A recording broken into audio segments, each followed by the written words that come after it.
बिस्मिल्लाहिर्रहमानिर्रहीम अस्सलाम वालेकुम। दोस्तों, एक तरफ तो खुशखबरी ये दी जा रही है कि जनाब बाइनांस के ऊपर पाई लिस्ट होने वाला है, और दूसरी तरफ ये भी कहा जाता है कि अगर बाइनांस के ऊपर पाई लिस्ट हो जाता है तो रिपोर्ट के मुताबिक इसकी प्राइस $100 तक जा सकती है। लेकिन यहाँ पे कुछ ऐसे फैक्ट हैं जो यूट्यूबर फैला रहे हैं जो उनके व्यूज़ लेने में बड़े ही मददगार साबित होता है। लेकिन मैं फैक्ट के साथ आपको बताऊंगा कि अगर कोई आपको ये बताता है कि बाइनांस पे लिस्टिंग के बाद इसकी प्राइस $100 हो सकती है तो इसमें कितनी सच्चाई हो सकती है और उसके लिए आपको क्या करना पड़ेगा और उसमें हमारा रोड मैप क्या हो सकता है। पहली बात तो याद रखिएगा, सीधी सीधी ये है कि पाई का जो रोड मैप आया है उसके मुताबिक उन्होंने वो सारी चीज़ें क्लियर की हैं जो बाइनांस चाहता था, जो बाइनांस आपसे सवाल करता था, जो बाइनांस ने एलिगेशन लगाए थे, ऑब्जेक्शन लगाए थे कि ये करने के बाद हम सोच सकते हैं कि हम पाई को लिस्ट करेंगे कि नहीं करेंगे। इस वक्त तक वो सारी चीज़ें क्लियर हो चुकी हैं।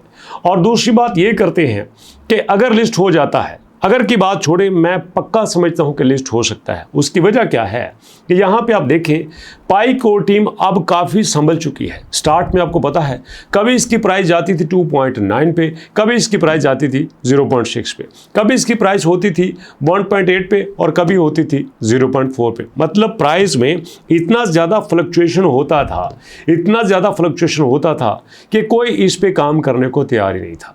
और कहा यह भी जाता था कि सुबह इसका जो ट्रेडिंग वॉल्यूम है वो 500 मिलियन होता है, शाम को 110 मिलियन होता है।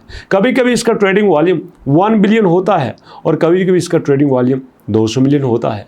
कभी इसका मार्केट कैप 17 बिलियन होता है और कभी कभी इसका मार्केट कैप 2 बिलियन पे भी आ जाता है। लेकिन अगर आप देखें तो पिछले 4 से 5 दिन से बिल्कुल स्टेबल नजर आ रहा है। प्रूफ के साथ आपको दिखाता हूं, यहाँ पे 7 डेज का चार्ट देख लीजिए।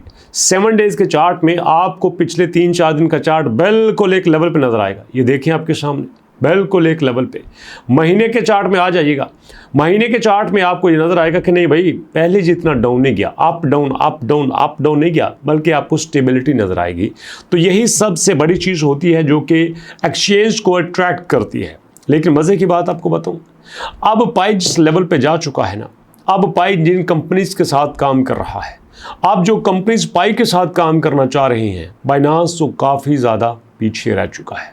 अब वो टाइम गया जब बाइनांस के तरले करने का टाइम था। अब वो टाइम गया कि पाई टोटली डिपेंड करता था कि अगर बाइनांस पे लिस्ट हो जाए तो उसको मार्केट में ट्रस्ट मिल सकता है, कॉन्फिडेंस मिल सकता है, मार्केट में इसकी जगह बन सकती है। लेकिन अब कुछ ऐसे काम हुए हैं कि जिसकी वजह से पाई अपने आप मार्केट में स्टैंड कर चुका है। पहला, बांग्शा का कोलैबोरेशन, दूसरा इथेरियम की इंटीग्रेशन, तीसरा टोरंटो में होने वाली कॉन्फ्रेंस में जो पाई को ट्रैक्शन मिली है, जो पॉजिटिविटी मिली है, जो फेम मिला है, वो बड़े कम प्रोजेक्ट के हिस्से में आया है। और यही वजह है कि अब पाई स्टेबल भी हो चुका है और ग्रो करने की पोजीशन में भी आ चुका है। और मैं पहले भी कह चुका हूँ और अब भी कहूँगा कि जो आप पाई कॉइन देख रहे हो ना 0.6 पे, ये सदा ऐसे नहीं रहेगा। मुझे ये लगता है कि you are watching last time on 0.6। आने वाले वक्त में ये 0.7 पे भी जा सकता है, 8 पे भी जा सकता है, 1 को भी क्रॉस कर सकता है, $2 को भी क्रॉस कर सकता है, क्योंकि अब पाई अपनी फाउंडेशन स्ट्रॉन्ग कर चुका है। और जब फाउंडेशन स्ट्रॉन्ग हो जाती है ना तो बिल्डिंग बनाने में टाइम नहीं लगता। तो इसलिए दोस्तों, ये कुछ फैक्ट्स थे जो मैंने आपके साथ शेयर कर दिए। कैसी लगी वीडियो, अपना फीडबैक जरूर दीजिएगा। मुलाकात होगी नेक्स्ट वीडियो में, तब तक के लिए अल्लाह की अमान।